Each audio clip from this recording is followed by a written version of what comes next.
Puji nama Tuhan, selamat malam Bapak Ibu. Salam sejahtera dari Tuhan kita Yesus Kristus. Saya mengucap syukur kita semua bisa hadir tempat ini untuk memuji memuliakan nama Tuhan. Saya akan lanjutkan mengenai tentang hari Minggu kemarin, apa judulnya, tentang apa? Anggur tua dan anggur baru, kemudian anggur itu punya apa? Punya kantong. Ada namanya kantong baru dan kantong yang lama.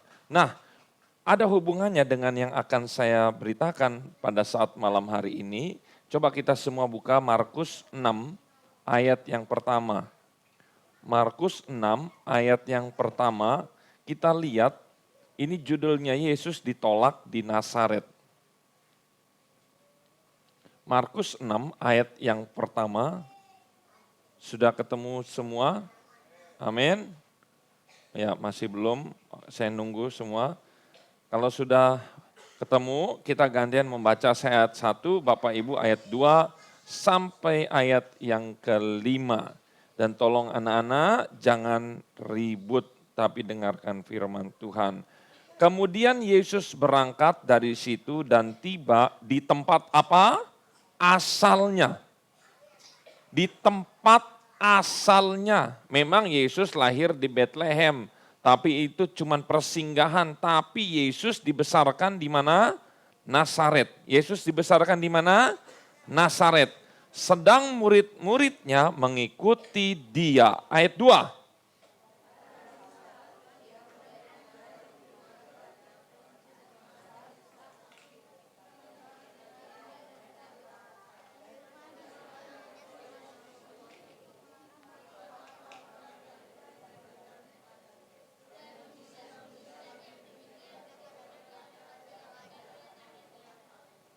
Tuh lihat ayat 2, kalau Bapak Ibu lihat, ini spektakuler atau biasa?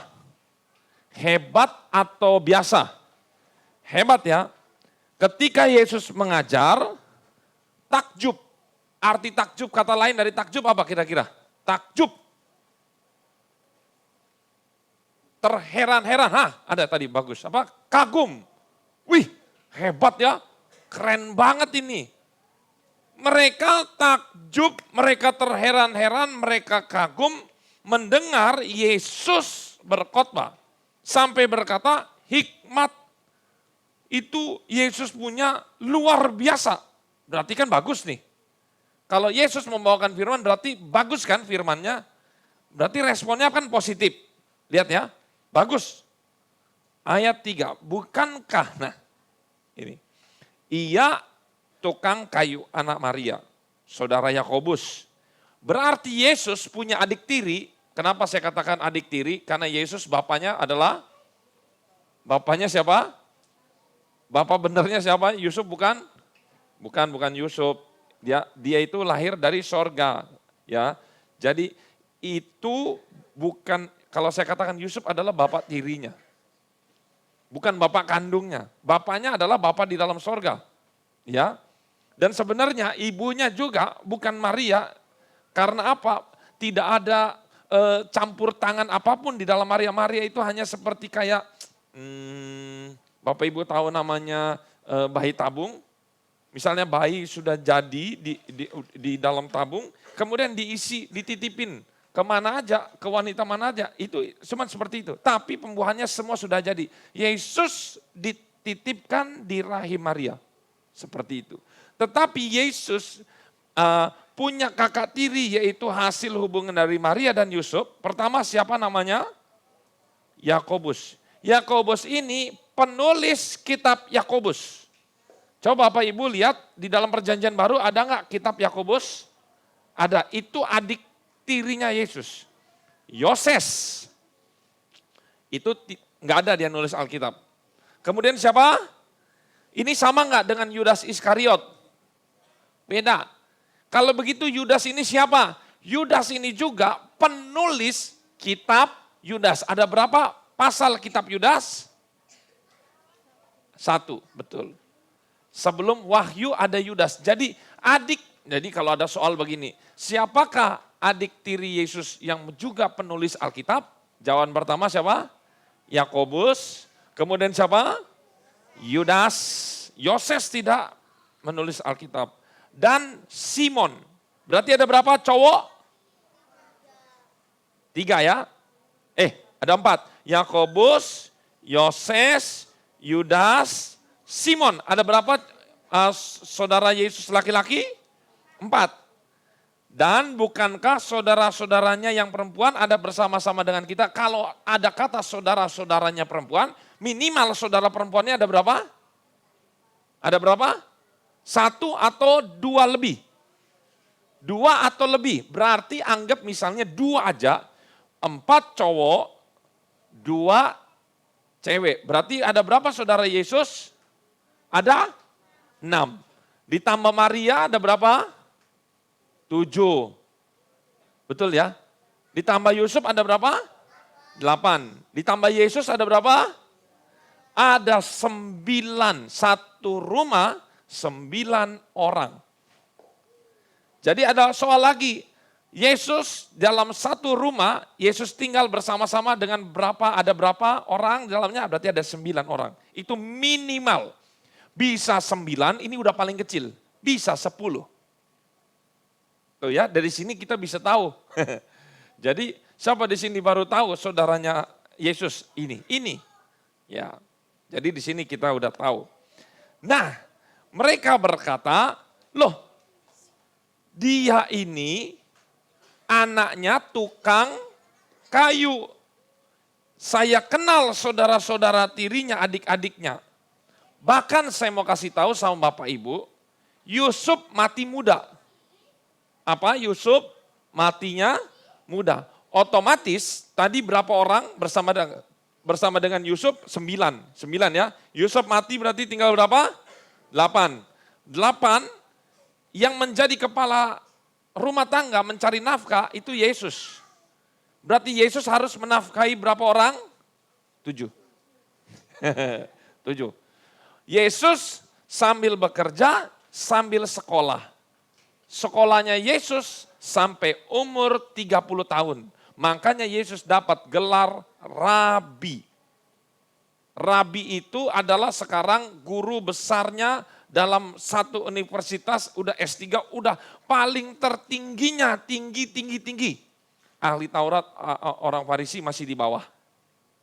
Makanya orang menjadi rabi itu enggak sembarangan. Bayangin aja Bapak Ibu kalau menjadi rabi dia harus menguasai semua perjanjian lama. Minimal itu 5 kitab itu titik koma dihafal semua. Bapak Ibu kalau siapa di sini udah pernah baca Alkitab perjanjian lama Taurat, sudah pernah baca? Itu yang paling kurang enak bacanya di situ adalah ketika apa? Membaca bagian mana? Membaca bagian mana? Silsilah. Jadi bayangin, dari 1 ayat, 2 ayat, 1 pasal itu silsilah Yesus harus tahu semua tahap-tahapnya. Ini memperanakan ini memperanakan ini memperanakan ini memperanakan ini, titik koma nggak boleh salah. Sulitnya untuk menjadi rabi. Aduh, saya rasa kalau zaman sekarang hampir mustahil ya, hampir mustahil. Tapi Yesus sudah menjadi levelnya rabi ini. Nah, lihat di sini. Ayat 4 kita baca. 1, 2, 3. Maka Yesus berkata kepada mereka,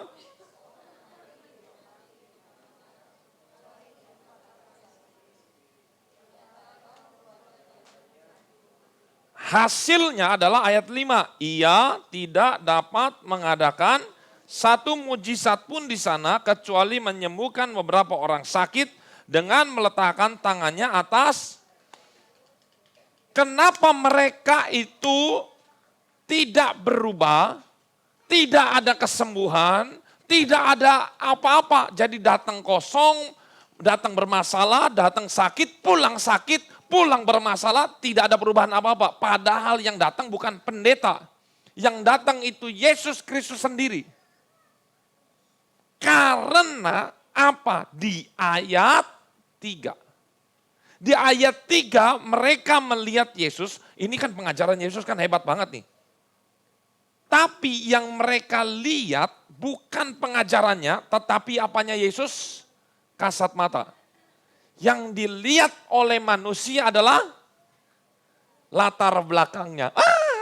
Saya kenal Yesus ini yang setiap hari main lari-larian, main kelereng, main gundu. Kalau zaman itu udah ada kelereng. Oh, main apa namanya? Anak kecil biasa main apa? Oh, tombak sodor apa? Lato-lato. Kalau mungkin zaman dulu ada lato-lato mungkin dari batu. Cetak-cetak mungkin bisa jadi versinya zaman batu. Nah, saya juga melihat, coba Bapak Ibu buka di dalam 1 Samuel 16 ayat yang ke-7. Banyak orang yang tertipu karena latar belakang, karena fisik, karena bentuk tubuhnya mungkin kurang bagus, karena mungkin latar belakangnya kurang bagus. Ini dia. 1 Samuel 16 ayat yang ke-7. Kalau sudah dapat semua kita bacakan sama-sama. 1 Samuel 16 ayat 7. 1, 2, 3. Tetapi Tuhan berfirman kepada Samuel, janganlah pandang parasnya atau perawakannya yang tinggi, sebab aku telah menolaknya. Bukan yang dilihat Allah.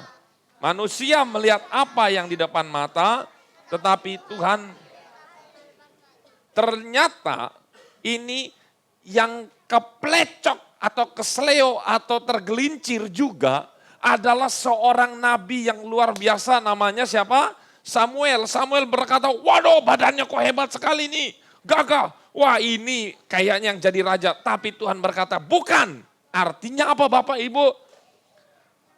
Sehebat-hebatnya manusia, pokoknya sepinter, sehebat, sekuat apapun manusia, Tuhan tidak akan memakai orang-orang seperti, justru sebaliknya. Lihat, di antara semua saudara, siapa namanya ini? Yang paling bungsu namanya siapa? Daud, kakak-kakak Daud yang paling tidak dianggap. Tapi justru yang paling tidak dianggap, dialah yang paling dianggap oleh Tuhan. Kalau kita lihat di sini, lihat, Yesus tidak dihormati karena latar belakangnya dia itu adalah satu kampung. Mereka melihat pertumbuhan Yesus mungkin dari kecil sampai besar, mereka tahu mungkin segala macamnya, dia tahu mungkin salah satu di antara mereka ada yang pesan lemari, mungkin ada yang pesan kursi, ada yang pesan meja sama Yesus tolong buatin meja. Mereka jadi, lah masa orang seperti ini hebat dan luar biasa. Oleh karena itu saya mau katakan, ingat, anggurnya tidak salah. Anggur baru itu tidak salah. Yesus memberikan anggur baru sehingga mereka takjub. Sekali lagi saya mau katakan, misalnya contoh ini anggur. Anggurnya bagus dan jangan bermain selain di Alkitab, tolong. Ini terbukti. Bukan saya tetapi Tuhan yang membuktikan sendiri kalau kita bermain-main, membuka lain selain firman Tuhan. Kelihatan, berarti orang tersebut sedang menggunakan kantong anggur yang lama. Karena anggur baru dicurahkan, kalau ada airnya penuh, bagaimana? Apakah bisa menjadi anggur baru? Air anggur bisa jadi baru? Ini nih udah penuh nih, air nih sudah penuh. Sama anggur lama, diisi anggur baru. Bisa berganti jadi anggur baru? Nggak bisa. Tetap apa? Tetap anggurnya lama. Lihat ya di sini. Tolong hormati ketika saya sedang berfirman. Lihat di sini. Ini bisa terjadi karena apa? Karena mereka melihat latar belakang Yesus adalah satu daerah dengan mereka. Sehingga mereka apa? Kecewa, lalu apa? Menolak dia. Saya katakan kembali, yang salah bukan anggurnya. Anggur Yesus menakjubkan. Anggur Yesus pengajarannya nomor 1. Tapi sehebat apapun Yesus tidak bisa merubah apapun manusia kalau manusia masih kantongnya kantong lama. Lihat di sini, kantong lama. Ciri-ciri daripada seorang Kristen masih kantong lama. Yang pertama, catat baik-baik. Kalau orang Kristen masih kantong lama, gampang ciri-cirinya. Ciri-cirinya tidak ada pertumbuhan sama sekali. Misalnya anggur, saya kasih pewarna merah. Kemudian saya ganti anggur warnanya biru begitu. Ah, ini nggak bisa berubah karena ini masih penuh. Nggak ada pergantian, nggak ada sirkulasinya. Ini anggur masih tetap itu aja, tidak ada perubahan, tidak ada pertumbuhan, kerdil. Jadi dari tahun ke tahun, setiap tahun karakternya begitu-begitu aja. Kondisi rohaninya begitu-begitu aja.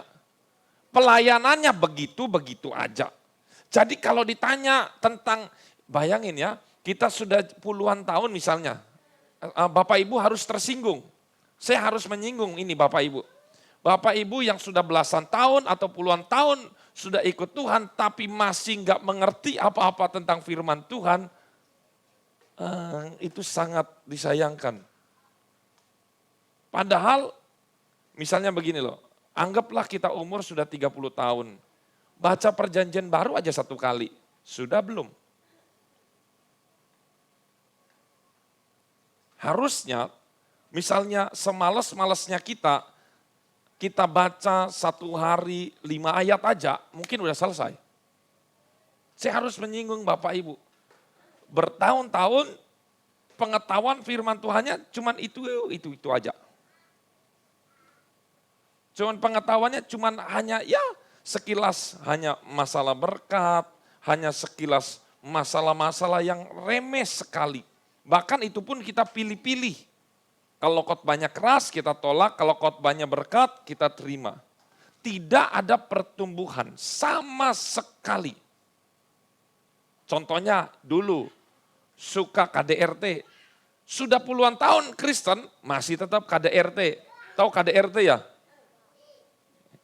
Ya tahu ya KDRT ya. Dulu malas ibadah, sampai sekarang masih tetap malas. Dulu enggak pelayanan, sampai sekarang enggak ada pelayanan. Jadi enggak ada perubahan yang signifikan. Memang saya tahu manusia itu suka naik juga turun. Sama seperti Daud. Daud itu rohaninya naik, tapi satu waktu dia jatuh dalam dosa bukan hanya sekali, bukan sama hanya Betseba saja, istri Uria. Tetapi ada beberapa kali dia dosa kesombongan waktu dia menghitung orang-orang Israel itu. Ada berapa tentara Israel yang bisa berperang, itu dia jatuh lagi dalam dosa. Artinya apa? Naik turun, naik turun. Makanya 7 kali orang benar dia akan bangkit lagi. Memang nggak mungkin, saya juga pasti akan jatuh, itu udah biasa. Itu semua orang kalau katakan, oh kok begitu. Lah memang begitu grafiknya, jatuh tapi ingat. Kalau kita jatuh jangan lupa untuk naik. Katakan jangan lupa untuk naik. Jatuh, boleh. Saya tidak menganggap kejatuhan manusia itu berkompromi, enggak. Tetapi kalau kita jatuh, jangan lupa kita naik. Apakah Abraham tidak pernah jatuh? Pernah jatuh kan? Betul? Dia pernah mengalami masa-masa ketakutan. Dia bilang istrinya, bukan istrinya. Itu kejahatan bukan? Ibu-ibu, kejahatan bukan? Lagi mau diambil orang nih. Kamu istrinya aku bukan? Oh bukan. Saudara, itu kejahatan loh. Abraham pernah, tapi ada pertumbuhan signifikan. Lihat Abraham. Abraham 40 tahun diproses Tuhan di padang gurun sehingga dia mendapat gelar Abraham adalah orang yang paling lembut hatinya di muka bumi. Tidak ada seorang pun hatinya yang selembut, Musa. Tidak ada seorang pun yang selembut hati Musa. Lihat ini. orang yang masih memakai anggur lama, kantong lama, itu dijamin tidak ada perubahan sama sekali. Dia hanya datang ke gereja dengan kantong lama, kantong anggur lama, plus kantong anggur lamanya masih penuh. Datang ke gereja, terima pengajaran, air anggur baru dicurahkan. Tapi pulang, enggak. Jadi air anggur baru terbuang percuma. Karena orang tersebut tidak mau mengganti kantongnya. Atau oke lah om, saya ganti, saya tumpahkan semua anggur lamanya di got, sehingga kantong lamanya kosong. Tapi ingat firman Tuhan berkata, kalau kantong lama kosong diisi air anggur baru, maka apa yang terjadi kemarin? Maka yang terjadi kantong lama akan koyak, akan pecah. Kenapa? Karena di dalam kantong lama terjadi apa? Fermentasi. Masih ada sisa-sisa ragi sehingga yang tadinya anggur bersih dari ragi terkontaminasi dengan kantong anggur yang lama. Oleh karena itu pada saat malam hari ini kita bisa koreksi diri kita sendiri. Atau minimal koreksi teman atau istri atau suami. Dan ini bagus. Kalau misalnya selama kita ikut Tuhan, tidak ada pertumbuhan sama sekali dalam pelayanan, dalam kerohanian, itu dipastikan kita masih memiliki kantong anggur yang lama. Sehebat apapun berita firman Tuhan, anggur baru dicurahkan di dalam kantong menjadi percuma. Lihat, Yesus yang firmannya dahsyat sekalipun, itu ditolak. Di apa? Ditolak. Yesus jauh lebih hebat firmannya daripada saya. Enggak ada artinya. Tapi selevel Yesus pun orang tidak bisa berubah. Lihat ya. Meskipun Yesus hari ini ada di sini sedang berkhotbah, kalau masih kantong anggur lama plus air anggur lamanya masih penuh, tidak akan berubah. Tidak akan berubah. Pastikan kalau masuk gereja, stoknya harus dikosongkan. Dalam hati ini kosong. Supaya apa? Datang di sini dengar. Pulang praktek. Dipraktekan. Dipraktekan. Saya rasa malam hari ini ada hadirat Tuhan. Kalau Bapak Ibu punya kantong yang baru dan mau diisi dengan air anggur yang baru, saya yakin ada sesuatu yang akan berbeda di dalam hidup kita. Mari kita masuk dalam penyembahan. Bisa tolong dimatikan. Salva, matikan. Ya, itu.